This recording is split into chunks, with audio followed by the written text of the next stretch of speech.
Well, hello, Mitra. It is so good to see you again. It's been 5 or 6 months, I think, since I saw you. Yeah, it has. It's good to see you, Joey. And we met at your Diversity and People Leaders Summit here in San Francisco back in May. And I was finally able to get you on my calendar. Your assistant has been wonderful. You're a busy young woman. So thanks for making the time. I'm going to focus on the word young. Thank you. I guess all things are relative. And as discussed with your assistant via email, my hope today is pretty simple. I want to hear all of your origins of URL Media, when you started it, why you started it. I'd like to hear a bit about your co-founder, Sarah Lomax, and how you guys are helping connect media companies owned and operated by Black and Brown organizations. And last but not least, I want to talk about your recruiting arm, because that's a really fascinating piece to what you guys are doing. But before I let you answer, I would like to reiterate some of your intro specific to your expertise, and I'll be as brief as I can. You are a celebrated journalist and media executive, author of 2 books. You're a former senior vice president for news, opinion, and programming at CNN Digital, where you oversaw a team of 200 folks. You joined the board of the Philadelphia Inquirer in November of 2020, which I want to talk about a little bit today. And you taught journalism at Columbia, UMass Amherst, CUNY Graduate School, St. John's.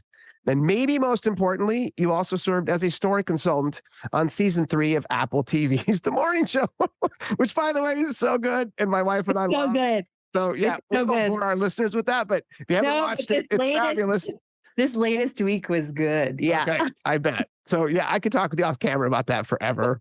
So let's start with why you left your big job at CNN and your big office, which I saw a picture of during your presentation to Stony Brook Journalism School. I was like, oh man, that's legit. Because as someone who's worked in Manhattan in media, I appreciate how cool that office was. So I just had to get that in there. It's so nice that you looked me up on YouTube too. I feel like you've supported me more than my mother already. It's amazing. I'll send her a note just to know how impressive her daughter is. You're very supportive. They loved my office, but I don't think they've kind of looked at it in the entirety like you just did. So that's well, we had a buddy in our office, or a buddy in our industry, who got one of the coolest offices ever when he was at Turner. And he would invite us in just to have lunch. It was that cool. So I recognize how cool offices are in Manhattan, because San Francisco, we have cool offices, but not quite the same. So, even before you left CNN, during COVID, you started a company called Epicenter NYC, which was a newsletter to help New Yorkers get through COVID. And you talked to your CNN colleagues and executives about this. It wasn't like you're hiding it. You just did it. And it seemed to be the precursor to your entrepreneurial stance, which took place, again, with URL Media. So before we get into URL, could you tell us a little bit about Epicenter New York City and why you started it? Sure. Such a good question. I was, as you said, like an SVP at CNN, and I oversaw the teams that were covering health, race, and breaking news as it relates to politics. And of course, we were in the election of 2020. So, I was pretty sleepless this spring into summer. I bet. Right? Meaning, I was very engaged with the news, and yet my neighborhood of Jackson Heights was very affected by the pandemic. We were, New York Times called us the epicenter of the epicenter, as you just sort of said. Like, we leaned into that identity in the product we ended up forming to respond. But I went to CNN and I said, listen, I feel pretty powerless right now. I live in this neighborhood. I've been overseeing digital strategy for about a decade. If I can't if I can't sort of help people navigate bureaucracy in this moment of really life or death need, I just don't know what good I am, forget as a journalist, but just as a neighbor and a human being. So that's how we launched. I should just say, we launched organically, meaning I had already been fielding queries for, COVID tests or people who might be able to provide shelter or apartments for folks who could not socially distance or quarantine, beds at Elmhurst Hospital. It just kept going on and on. Sure. And so I say that because organically a community was both being created, but being activated. And it was possible to have needs, but also solve someone else's needs, right? That's kind of the definition of mutual aid groups that popped up at this time. For me, looking at that through the lens of journalism was quite powerful and information. And so we launched this newsletter. What I didn't expect was two things. One, it would take off. So it started with this list of like 50 people, and we shifted to MailChimp just to make it more efficient, to like keep track of who we were emailing and distribute like once a week. I didn't realize it would grow. So that like it kept just growing and growing, like pretty much exponentially every week. And then the other piece, which was different from CNN. You know, CNN is the biggest of the big. I didn't expect small change to matter so much to both the community and to me. Mhm. And so, we started to see like, 6 donations to the food pantry, or a business that pivoted to sell flowers from whatever it used to do. And we would put a link in the newsletter saying, support this entrepreneur. And then he'd like sell out, like things like that, that were like, oh, that's transformational, both for me and for the person we're trying to uplift. So that's how Epicenter was born. There is, of course, the downside of small change and small impact, which is when you've worked at a CNN, you know the way the rest of the world works and judges you, and that is unfortunately by scale. And so that's kind of what I think what you're alluding to is Epicenter came first, but Epicenter also exposed some of the limits of that model. Which is a good segue then, because you did a lot of cool things, which we could talk about at length, because I listened to a lot of your interviews on Epicenter.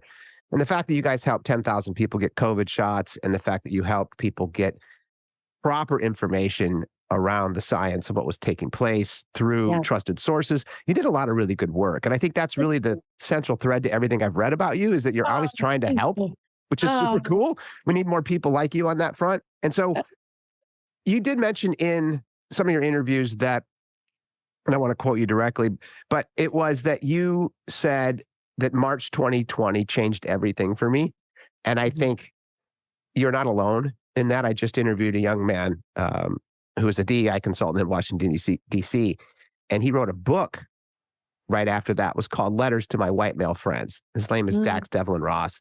And I love this man, but same thing, thinks this was a very jarring moment in his life. And I'm assuming now that was why. But is that what took place March of 2020 for you? So for me, it's really hard to separate like me as a mother, daughter, neighbor from the journalist, even though mainstream journalism largely asks that you do separate all those identities from your work, right? Yep. So March of 2020, just to give you perspective, not only was my neighborhood severely impacted, my father in late February had a second stroke. And this time, sorry, that's okay. It's, I've like taken years to kind of grapple with this tragedy, but I think for like a lot of external events, like a pandemic, people go through things at the same time, and they kind of converge in terms of shaping your worldview, right? Yeah. So for me, when my father was in a rehab center, we saw firsthand and feared firsthand, oh my gosh, they're not letting visitors in.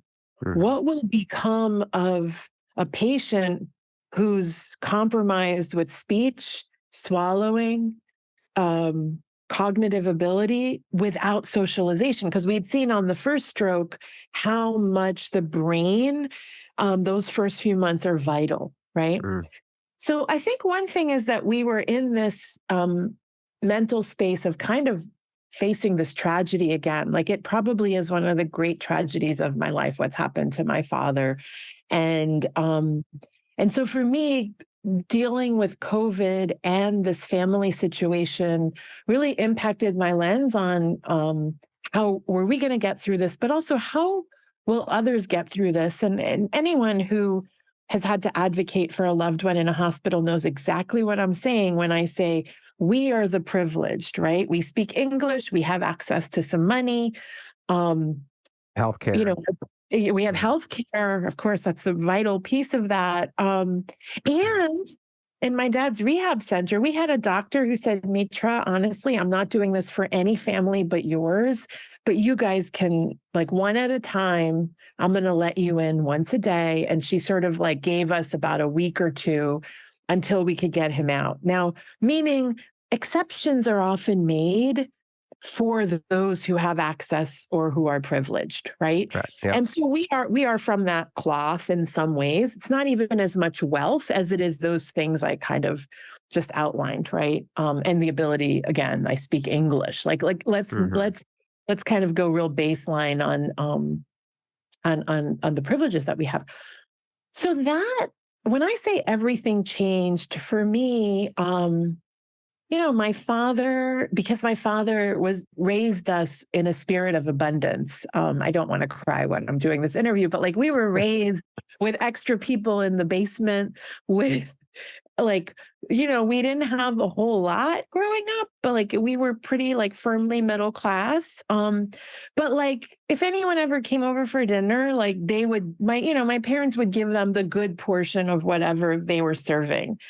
So we were raised with that mindset. And so there was something about my father and this moment of COVID that felt like morally propelled me to do what I ended up doing. And I can only tell you that, Joey, the benefit of hindsight. In the moment, I probably didn't know that all these things were converging. I just felt so helpless. And yet I worked for the largest news organization on the planet. Right. So that's a dichotomy. Yeah, exactly. Yeah. Exactly. And is that where this germinated then? As you started to think like, I need to do something different? I think it's that you confront your life, right? You can read life and death. You confront your privilege. And I think that there comes a moment where if you've built the right community, that action of directing you to be useful felt like a gift.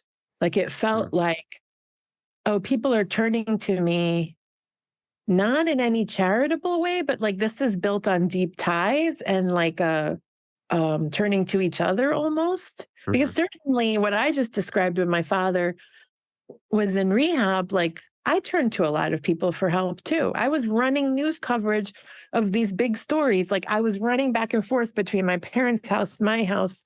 We weren't in the newsroom. We were working from home. But from a management perspective, it's a team of hundreds of people. They're dealing with their own stuff. So I think like being there for others, hopefully definitely defined my father's life, but I feel like if it defines mine, then I should be so lucky. I think there's another piece of it, which was a lot of COVID and that moment of spring of 2020 was framed as giving back. And I really think a lot about actually what we took because wealth disparities were on display and being able to navigate like loans and paperwork for small businesses was like a dire need and was on display.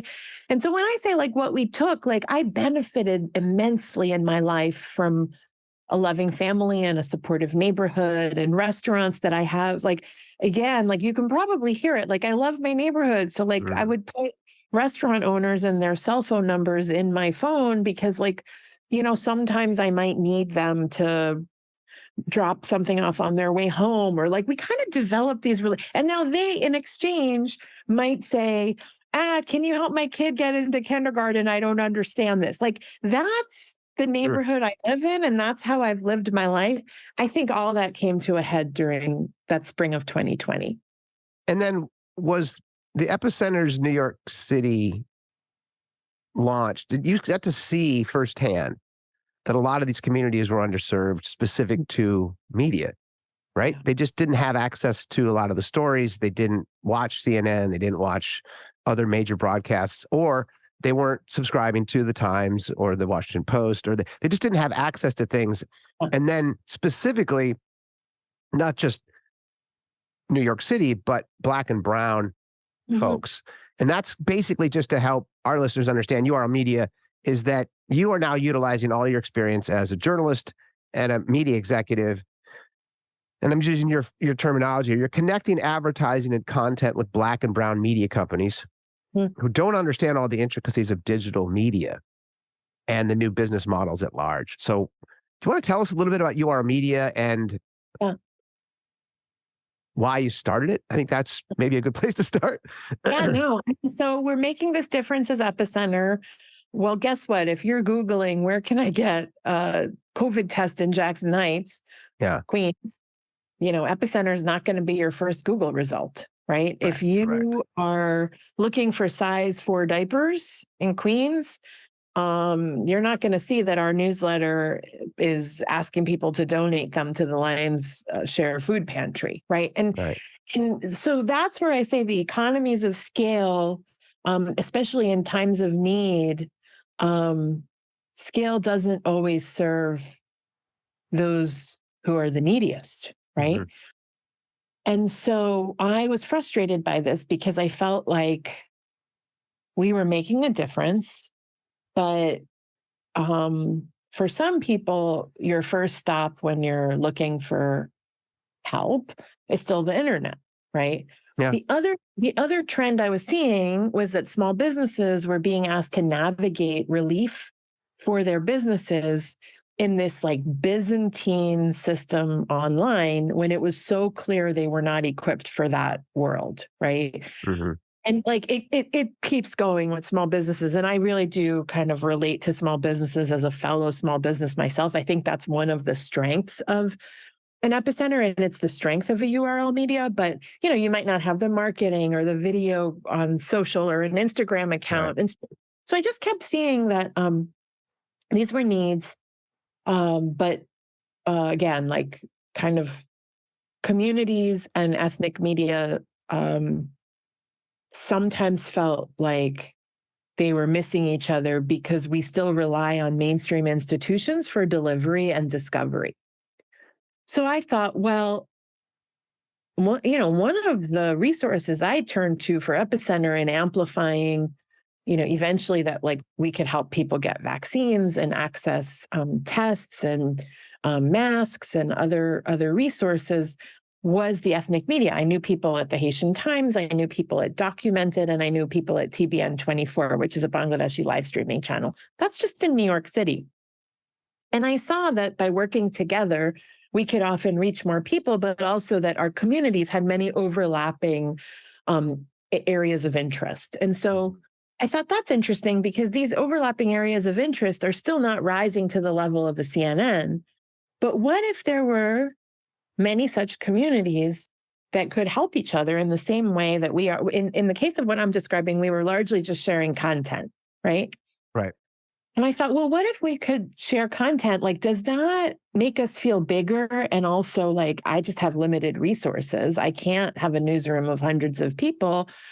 So if I need to, for example, encourage my community to be counted in the census, which is a real life example, well, could I just use one story and a bunch of us could run it, right? That was the premise and the kind of problem I was trying to solve. And so a woman named Sarah Lomax, who is the president of WURD, which is a Black talk radio station in Philadelphia, and a woman who I had been in a kind of like an accelerator / coaching program at Harvard with the year previous. We had gotten to be good friends. We also respected each other enormously as journalists.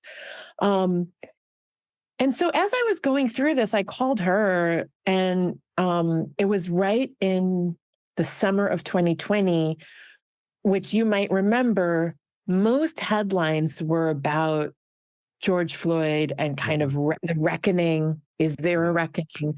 Media outlets like really grappling with their role in diversifying their newsrooms, their content. And so even as I was like turning to her for this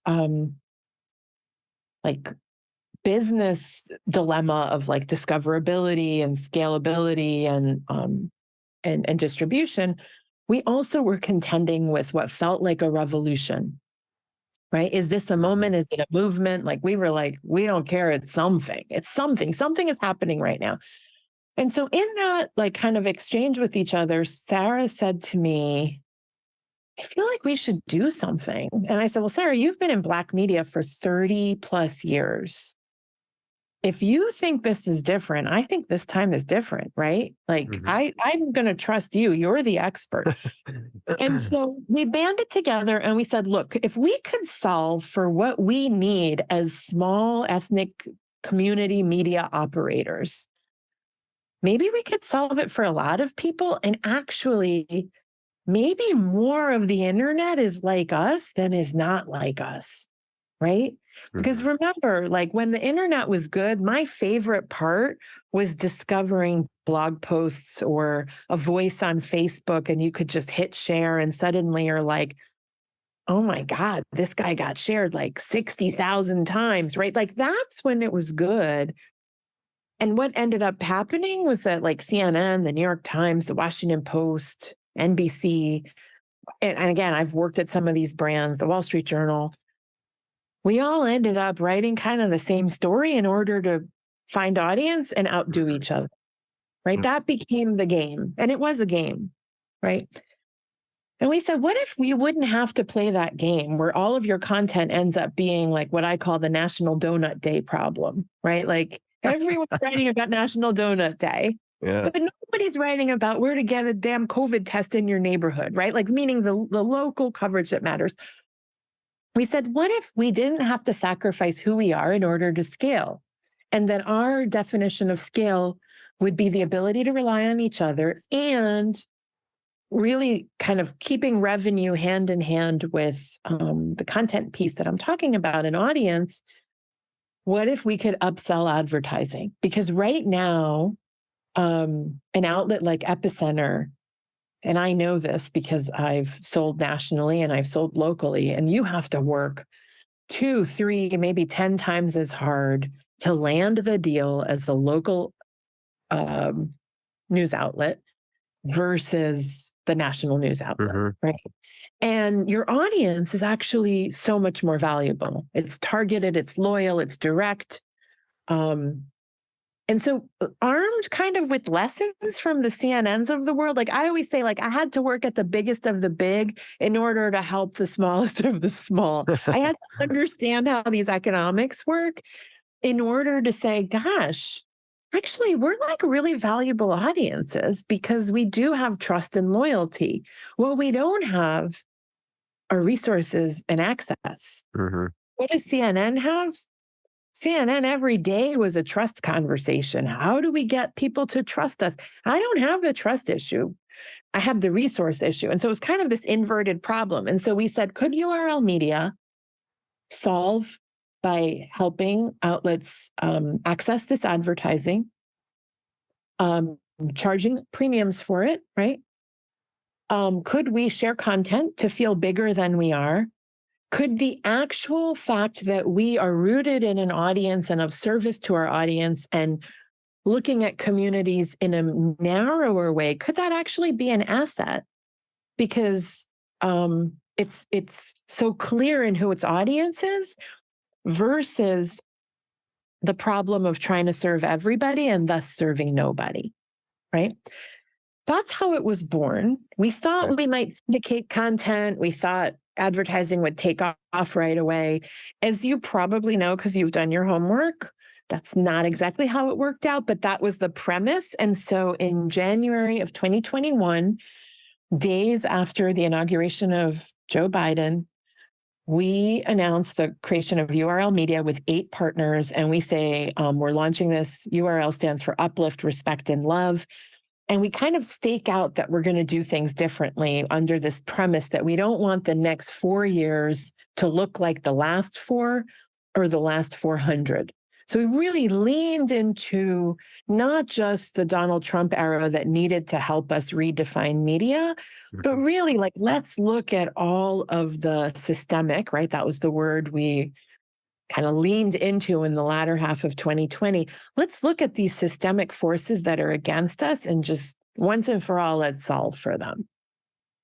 That's great. And part of your calling in this because you understand media, you mentioned that local audiences are more targeted and basically could be more valuable. Mhm. We know, I shouldn't say you and I know this, but our audience may not, is that local media companies and local news has been decimated over the last couple of That's right. decades based on just historical ad revenue models. An ad revenue model is where you'd have a newspaper and you sell classifieds and car dealerships and things that are local to the folks. And that's why local newspapers have always made their living. That's how they all made their living. Yeah. As you have mentioned, those are not there anymore. And so a lot of these local media companies, the Black and brown organizations that you partner with, are dealing with the same problem, which is the revenue itself has gone away based on ad revenue. And so you now are going to take those folks, put them in some kind of a forum or a repository of thinkers and media company owners and help propagate their message, their brand, and their stories collectively.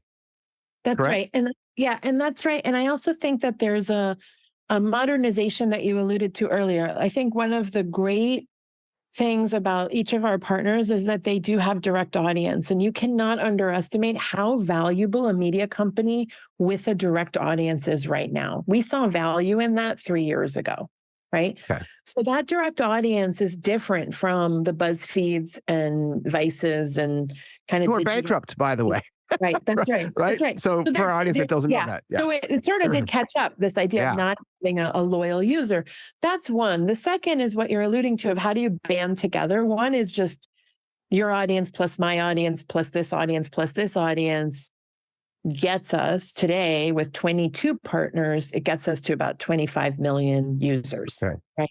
So Wow. it gets us to scale. That's huge. That is huge. because you can leverage that scale, but you don't have to sacrifice. I'm still serving, Latinos in Queens, for example. Correct. That's when I think it gets more sophisticated because we will deal with national brands that say, we need to reach Latinos in the US. What have you got? Right. And that piece, the reality of how advertising in the model that you describe of newspapers and so forth works is largely through agencies. They're not going to go from Epicenter to Pulso to Palabra to La Noticia. They're not going to go one by one, for the most part, to do the right thing, right? And so that's where we come in. Now, there are a lot of other agencies that specialize in multicultural marketing, and we, in some cases, work with them. Like we very much have this umbrella abundant mindset of actually, like, there has been an ecosystem around this community media that's been created, and we operate within it. We're disruptive in some ways, especially, I would say, the digital targeting that we're able to do. But also, I think one of the problems with a competitive mindset is that it allows national brands to get away with checking one box versus saying, no, actually, you should check a lot of boxes because there's a lot of us in the country, right? There's a lot of ways to reach us. Well, let's use it documented. You mentioned as an example, because I looked at some of their articles and they're great. I mean, the pieces were great, very well resourced, citations were fantastic. And they actually claim, and I just want to make sure it's New York go-to source for immigration news. Mhm. They had a really good piece on humanitarian parole programs on the site yesterday. And give us an example of how, just to help better, for the listeners to better understand what it is that you guys do with a company like Documented, because they have their own audience. They obviously have some really good journalism. How do you partner with them? Two great examples I can give you. One is revenue, one is content. We had a campaign from the Asian American Federation. Actually, we've had two campaigns. One was a series of jobs that they were advertising. The organization has grown, and they said we need to target within the Asian community. Documented just launched a Chinese language vertical. They're on WeChat. Documented is amazing because not only is it the stories you're citing on their website, but they're very modern in delivery on WhatsApp and WeChat and text messaging. So I love Documented. I can't say enough about that. So we land this ad deal. We go to Documented and we say, hey, do you want some money? I say, of course, like it's mission aligned, Yes. right? This type of advertising for an immigration website or for a site that's not just covering immigration, but serving immigrants, giving people access to jobs is 100% mission aligned. And so that's one way that we would work with them. And that was a really good example because they came back and they said, yeah, that was like actually pretty, like that was a popular piece of content for us. And I said, yeah, because it's a job in the community. Like that's how our communities work, right? Jobs, housing, healthcare. Like it's as long as my dad came to this country with 1971, like that's how immigrants kind of spread word. It was like word of mouth, right? So that was one bucket. The second, I'll tell you, as Epicenter, we did a guide to accessing SNAP benefits last year. And we did that, like, again, for Epicenter, it's a lot of like news you can use and like almost these like pragmatic ways of dealing with government. I mean, you know this, there's like the story of like how it's supposed to work. And then there's the how it really works, right? Right. And so we try to, when we can, do the how it really works. And so there was a guide to accessing SNAP benefits. I heard from the audience head at Documented who runs the Spanish language WhatsApp community. And he said, I'm getting a lot of questions on SNAP. I saw you guys have this guide. And actually, in all cases, we were dealing with Latino journalists by coincidence, but also kind of by design, right? Like that's who's we're hiring to serve our communities. Yeah. And they said, could we do a like, I'm not a big fan of translation, but we basically translated it and then, really customized it for community and for consumption by this WhatsApp group. And so they took Epicenter's story, they distribute it to their audience. They don't need to research SNAP benefits to answer the questions from their audience, right? So you can leverage outlets. And I think that's an important example because it's not just an article on SNAP. Right. Because if you're writing an article on SNAP, for example, like we did do a piece on this. In March, federal SNAP benefits expired. So the lines at food pantries were around the block, right? A lot of people did that story. You know who that's not a surprise to? The people standing in line. They already know their SNAP benefits expired. It's the rest of us that don't know, right? So I think the reason I'm giving you that example is because it's an example of centering your community and actually being able to amplify their both needs and some of the answers in order to uplift that community. That's how I think it's a little different than a mainstream media outlet. Oh, that's fantastic. No, that helps. That helps a lot. And so the next question is, how do you guys make a living? Because you mentioned before, I understand that it's ad revenue, but you also have philanthropy and sponsorships and things like that, correct? Yeah, absolutely. So there's three pillars of URL Media's economic model. One is advertising, which I'm elated to report after like thinking we'd build it and everyone would come in year one. In year three, we're really feeling like redeemed by this model. Okay. We no longer do like the all for one, meaning you don't have to buy into all 20 plus partners. You can, say, as I mentioned, like, I want to target the Latino community in the Midwest, like we could be a solution for that. So advertising and the ability to target audiences within that is one bucket. The second, as you mentioned, is philanthropy, which has really come through this year.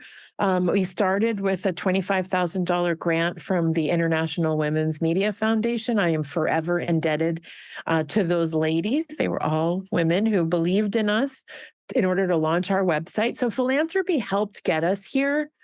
In between was a lot of hustle and now philanthropy, seeing not just that the URL model is working for URL, meaning for me to make a living, but also for our partners, like the exponential benefit of a Documented being able to say, hey, if you put a job ad with us, it's our most clicked on item. And like we put 6 people in the job, right? Like that's a narrative. They don't need URL to say that anymore. They can go off on their own and sell, right? For some of the other partners, They get pitch decks from us. They are able to go to market and sell. So philanthropy likes this approach because they see it as a path to sustainability for local news. I love that. So they're supporting us. They're supporting our partners. That's happening increasingly. And this year we saw a big kind of turnaround there. The last, which you alluded to, have we met in San Francisco? The last pillar is our diversity, equity, and inclusion recruitment and executive placement and coaching arm. Yep. This really happened very organically, like so organically. As we set out, we kind of put up our shingle. It was like a beta website, and everyone launches a site and says, we're just going to have this for a month. Ours relaunched 3 years later. Like, it was not intentional, but stuff really took off. So we launched in January of 2021. And we meet with newsrooms to say, you should syndicate content from us. It's great. And the newsrooms are like, so we know we need diverse content. We know we need to reach diverse audiences, but we don't even have diverse staffers. Like, we do not have a diverse newsroom. And we feel like that's like an urgent priority. And so, business women that we are, we said, well, we can help you with that. And so we started to work with mainstream newsrooms. Today, we've worked with nonprofits, philanthropies, Fortune 100 companies. All, really kind of up and down different industries and different roles. But we started to do executive placement and recruitment with a very much with a DEI lens. I would say we were disruptive for a few reasons. One, we were candidate focused. And the second is a lot of folks help you at the C-suite level, right? And if you're hiring en masse, certainly there's tech recruiters to get you to like 1,000 hires or something, right? Which is real, especially with AI right now.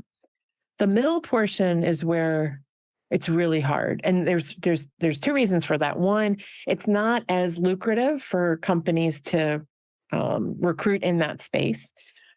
The second is that we do a really poor job of training middle managers on how to manage, period, let alone how to hire, right? And so what we ended up finding was, by coming into organizations, we felt like we had a transformative effect on not just how they hire, but how their managers manage. And so that was probably the most rewarding piece of this accidental revenue stream, was the ability to be really transformative, for us to be candidate centered in our approach, but also for a very shifting landscape. And as you might remember, during COVID, times were very fragile, for people to be really talent led in how they were thinking about some of these issues. So just to recap, the three areas: advertising, sponsorship, philanthropy, and then the recruitment business. That's great. And it's always nice to have that level of diversity with your income. So kudos to you for that. Media company. As a media company, I used to say, like, diversified revenue is a model. I think I said that. Now I'm like, it is the model. It's the only way. Because we've had the 2023 has not been easy for media. It's only because we have a diversified revenue model that we've been able to get through it. Well, that's why I mentioned BuzzFeed and Vice, because I had many friends, and as you may or may not remember, I was in media for 20 years. And so I have a lot of buddies in New York that worked for those organizations, and both journalism and media executives. And that was a ad revenue model based on CPMs that, with algorithm changes and dying CPMs, they lost their business model, right? They couldn't afford to keep a 150-person newsroom with 30 million uniques because the CPM model changed, the cost per thousand. I won't bore our listeners with all of that, but the idea there is that you actually did a good job of diversifying. And this is what leads me to your recent board membership at the Philadelphia Inquirer, which is one of the most, august publishers in our history. I have friends that were journalists there in the day. Why did they bring you in? And I think I know why, but why did they bring you in, and what did you see? Because publicly they admitted that they failed miserably, not only with diversification of the staff and journalists, but sources. So even the sources from the journalists were not diverse. So I'm talking too much. Why did they bring you in? Oh, no, you're not talking too much at all. Okay. You basically laid out the case. I mean, I feel like it's been 3 years now, so I can be more honest about what was going through my head as I exited CNN. Yeah. It's daunting to leave. I wasn't just leaving a job, I was leaving a lifestyle and a level of success in my career. And I was also leaving mainstream media, right? Yeah. And so I don't think I think like to say I was daunted was like an understatement of what it felt like in that fall of 2020. I got a call from the Philadelphia Inquirer after, as you might have read, or maybe people will recall, the Inquirer had run a headline that said "Buildings Matter Too." Yep. Right. And it was during that period that I was talking to Sarah Lomax every day, because we were like, wow, media are making a lot of mistakes right now. What does that mean for us as we're launching this thing? Right. So that's like kind of the backdrop of we're innovating, but a lot of mistakes are also going on. Right. Mm-hmm. And so they run this, rightfully, there is an outcry over, how could the Inquirer do this?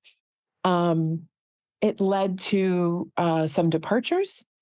I got a call from Lisa Hughes, who was the new publisher, and she just wanted to talk, actually. It was not about a board. She didn't have a board seat or like any, it was like literally someone told me, you're a smart person for me to talk to. I remember taking her phone call. I was on the deck, and it was like a warm day outside, and like we just talked, and I liked her. And so I got a phone call a few weeks later saying, would you want to join our board? And for me, it felt like two things were interesting. One, it allowed me to keep a toe in mainstream media and a local news outlet at that, right? So it's mainstream, but Philadelphia is it's a local market. It's not like New York or even LA for that matter. Like this is a local market, which I appreciated. The other thing is that the Inquirer is a public sector B company, right? So it's funded by the Lenfest Institute, which is a large philanthropy. And the social mission of it and like understanding how the board of a company like that would work was just interesting. Like you probably sense the things that make me say yes are, will I learn something? Is this new?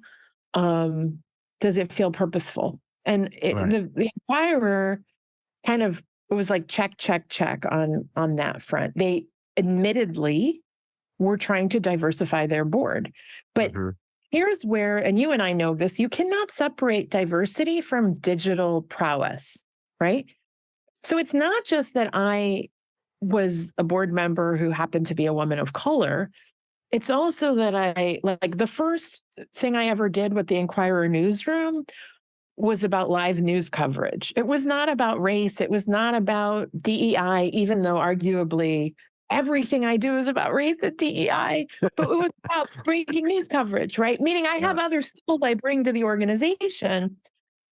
So I joined the board in November. I left CNN that same month, and I've been on the board now for 3 years.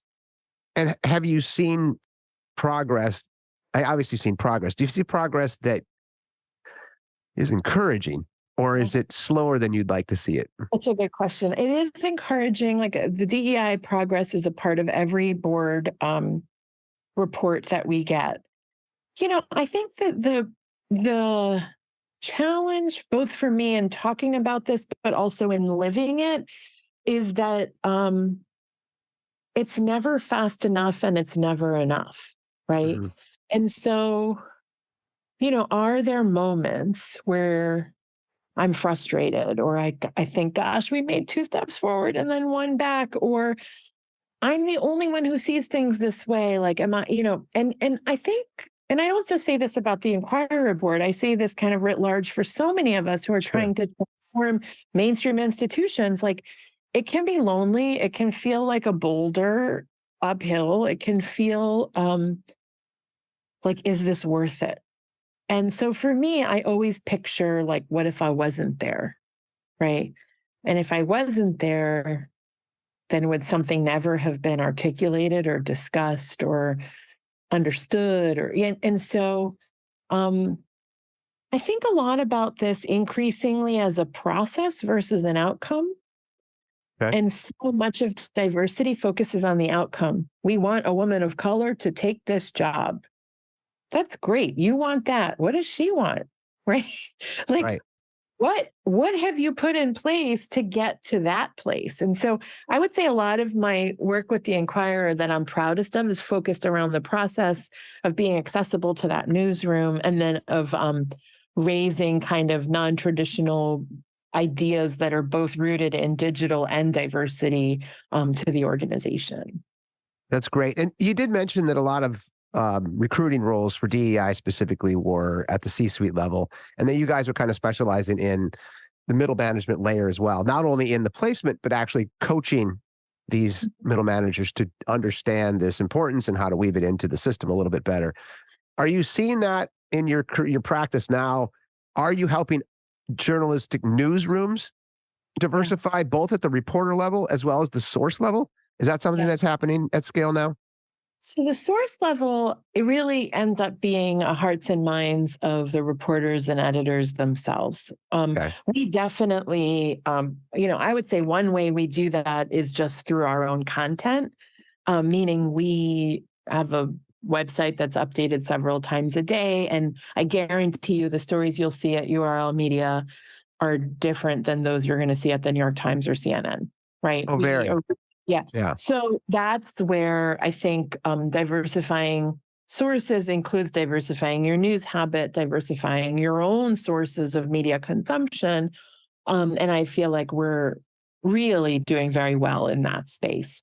There's another area which actually has been an outcome of the partners in the URL Media Network, which is our community outlets as sources themselves for mainstream media. And by that, if Haiti's president is assassinated, as he was about 18 months ago, I think, rather than going to a reporter in Miami, which Miami is not Haiti, just for perspective, shouldn't you have the editor of the Haitian Times on, right? Shouldn't we get as close to an authentic source as possible? And so what we've been able to do is get a lot of our partners earned media in national news outlets. And it's, to exactly your point, it diversifies the sources of these outlets, but also is much needed exposure and platform for the good work that our partners are doing. Well, and for all your viewers, readers, listeners, it's so helpful because, to your point, if it's from the actual Haiti, that's kind of like today, if you're dealing with the tragedy in Israel-Hamas conflict, is that if you have a reporter on the ground there, it's a much different area than someone who's, let's just say a Jewish person in New York City, right? There's a very different purview specific to how you're going to absorb that, right? Because you're actually there dealing with it from that direct subject matter expert. I guess that's really where it comes into play. It feels rooted. I mean, like much of our discourse right now feels like it just feels kind of random. And I'm like, I think we probably want to get closer to the ground, right? Yeah. We want fewer filters on our stories, which actually, I think that's another issue with journalism is it's kind of been this assembly line style of inverted pyramid. And on the one hand, on the other hand, there's two sides of the story. It's inverted pyramid. The most important news goes at the top. And then you kind of fatten up. There's a lot of ways that American journalism has evolved in the mainstream that it is questionable on how much it actually serves the end user. Mm-hmm. And so I think that getting closer to the ground, besides the authenticity of the story, it also can often connect action or emotion, or, at least there's some connectivity between the user and the subject. Yes. Are you seeing, because everything that I've witnessed on your site was, well-sourced, well-written, good pieces. Thank you. Are you up against what every other journalistic organization up against? You're up against entertainment as a competitor. You're not just up against like other journalists. You're up against, a 24-hour news cycle where you have talking heads who are charismatic and great talkers. They have good guests. It's opinion based. It is emotional, right? They know exactly how to stoke the fires. So it caters to a very specific audience. So if you're watching MSNBC, you're a very specific audience. If you're watching Fox News, you're a very specific audience. How are you guys actually bridging that? Because you are journalism. You are journalistic folks. How are you I'd say dealing with that level of competition? There's two disruptions across our partners, although at Epicenter, I could say this firsthand is happening. One is just IRL engagement, whether it's events or flyers or QR codes or something that is, in real life, just to be clear, right? Real life, what connection can we make to you, right? And I'm just seeing more and more of our partners moving in that direction. And sort of the click on a website be damned, right? Like, let's really get connected. The second area that I think we really need to be paying attention to is video. Mm-hmm. So every time, and what you'll see this with URL, like we'll often take partner content and just put it on a 90-second reel and put that on Instagram or TikTok, and it goes viral, right? And I think that's a value add for our partners because they might not have a video person on staff, or they might not have the distribution to do that. And so for me, I think continuing to switch up format and understanding where our audiences are now living, meaning where they're consuming, is a really important part of our model. And also just like it's in our DNA as largely immigrants, the children of immigrants, Black Americans, like we know how to pivot to meet the market reality. Like that is the story of our existence, right? Mm-hmm.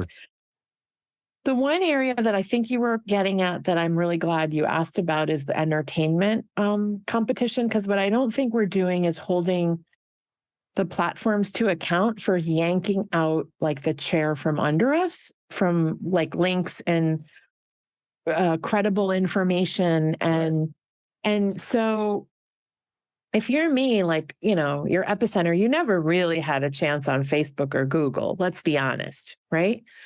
But at least links were not devalued or defavored, meaning if you're in Jackson Heights and you're like, hey, neighbors, here are some tactics to deal with hate crimes if they're coming ever closer, which is a very real issue for my community right now. It's a piece I wrote yesterday. That's useful content, right? Mm-hmm. If you post that on Facebook, it's not going to be, it's going to be not appearing in people's feeds because it's a link to a news organization. Right. People, as you see, are getting around that link in the comments. I'll do a screen grab of like a GIF and then whatever. So people are contorting themselves to give you good information, right? The platforms have basically yanked out that audience and opportunity from us. Fine, it's their platform. They could do what they want. The problem is they've replaced it with a lot of entertainment sites that are not journalism at all. And you click on them and you're engaged because, the latest stuff that I've been going down the internet rabbit hole is like anything with Friends after the death of Matthew Perry is like showing up in my feed over and over and over again because they know I'm a Gen X woman who probably watched Friends, right? Right. And I don't have a problem with Friends content, just to be super clear, but these are kind of pink slime sites where you go and they're really not about, it's not about Friends. It's like for toenail fungus advertising or buy this, I don't know, like as seen on TV, like these are commerce sites. Yes. So I guess the challenge I have and my plea to anyone listening is to know what you're consuming. Because very quickly, Facebook went from Washington Post and CNN and the war in Gaza being on your feed to pink slime. Right. And you can't do that without changing people's priorities, the psyche of the nation. By the way, we're weeks away from this pivotal election year. So that's like the place where I feel like morally compelled to keep going, but also kind of propelled to figure out a virality of good content in order to compete with the bad. Now, I hope I have a shot, because everything I just told you, the odds are pretty stacked against me. No, that's why I asked, because and the fact that you guys have 25 million uniques a month now is, good. Congrats. That's just a Thank huge, you. that's a Thank huge undertaking. And you guys did it slowly in the old fashioned way, hard work, sweat and Yeah. tears.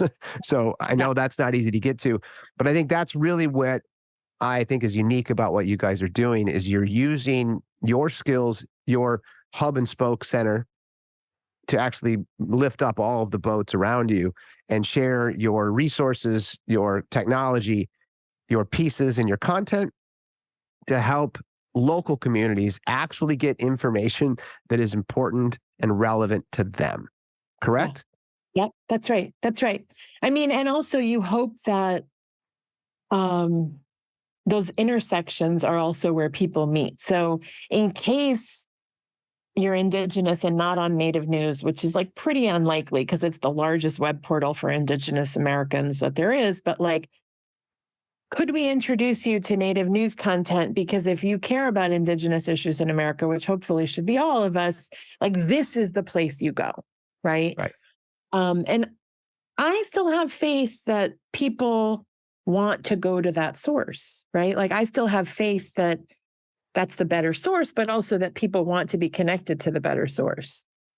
Well, I also think what you're doing, and I haven't, analyzed any of your traffic reports or anything like that, but just from my, homework on what you guys are doing and what you mentioned earlier, which is, local news has a very targeted audience. And I think you're doing the same thing with a very similar audience. And I haven't assessed your audience at that level, but the content that you have, the partners that you have specific to brown and black communities, both within the community, but also the organizations that cater to them, you also have a very targeted, specific audience. So I think that's the difference as opposed to, the MSNBCs and the Fox News is they're catering to this large ass audience who they're trying to, I need 3 million people to watch my show at 6 p.m. on Tuesdays, Wednesdays, and Thursdays. You guys have a distribution network that's online, that's digital, that's robust and shareable. And all of your partners, even the ones that don't have the financial wherewithal for video production and sharing and understanding of social media, you guys are helping bolster all of that lack by being an actual partner.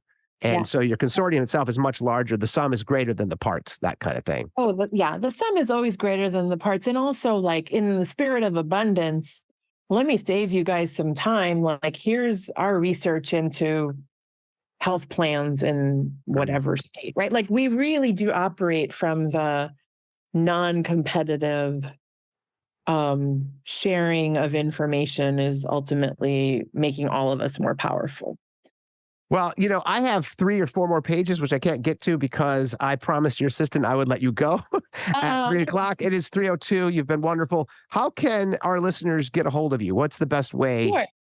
I'm a little scarily easy to find on the internet. I mean, it's just follow url-media.com. Like if you want to bookmark that and turn to it early and often and just say like, what is the pulse of Black and Brown America? I think that's going to be ever more important in this upcoming year. Epicenter-NYC.com. If you go there right now or in the next 24 hours, which I don't think your listeners will be doing, but I wrote a piece on centering our children as they are the victim of hate right now. And it's a piece I hope nobody needs, but I know a lot of people need, unfortunately. Yeah. And also, I'm very easy to find on LinkedIn and Twitter, and I'm still on Twitter, and I still call it Twitter. So I'm still on social media. Like I'm a weird believer in it, even as everybody else seems to be leaving in droves. Well, again, thank you for your time, Mitra. This is fantastic. I'm so happy for your success, and I wish you nothing but continued success moving forward. Thank you. Thank you so much. This is lovely. Okay, cheers.